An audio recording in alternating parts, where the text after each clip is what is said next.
যখন বেরো তখন দেখবেন বুঝলি না এই কোদাল দিয়ে সাফ থেকে কিন্তু সে কাদামাটি উঠছে বুঝলি আমি তো হাত সিলে মানে ভালো হইতো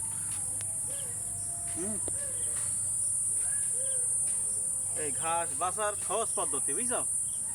ঘাস বাছার সহজ পদ্ধতি হচ্ছে ড্রেন ঘাস হয়ে গেলে তখন কোদাল দিয়ে চাষ দিলে সহজে বাছা যায় এই পদ্ধতি নতুন বাইর করা হয়েছে যারা আপনারা এইভাবে ঘাস হাত দিয়ে বাছতে পারবেন না তাদের জন্য কোদাল আছে কোদাল দিলেই সুন্দরভাবে ঘাসগুলো বেশি দেওয়া যায় খুব দ্রুত অল্প টাইমের মধ্যে আপনারা কোদাল দিয়ে ঘাস সব বেশি দিতে পারবেন এই আমাদের এই 1 বিঘের মতো জমি এইটা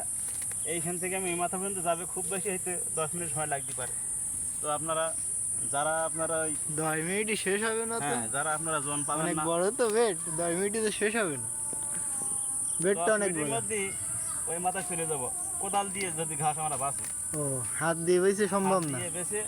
দ্রুত অভিনয় যাবে এগুলো এটা এবছর নতুন বাইর করা হয়েছে আচ্ছা আর তো আপনারা যারা আচ্ছা ভাই তো ও পাশে যে টমেটো গাছ আগের দিনকে ভিডিও করছিলাম ও গাছগুলোই তো টমেটো ধরে গেছে আর এগুলো এখন এত ছোট কেন ছোট হওয়ার কারণ আছে কি কারণ ছোট হওয়ার কারণ আপনারা গাছ একসাথে সব রবেন না কোনো মতেই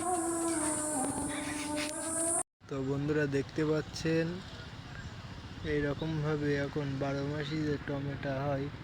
সেইগুলো চাষ করা হচ্ছে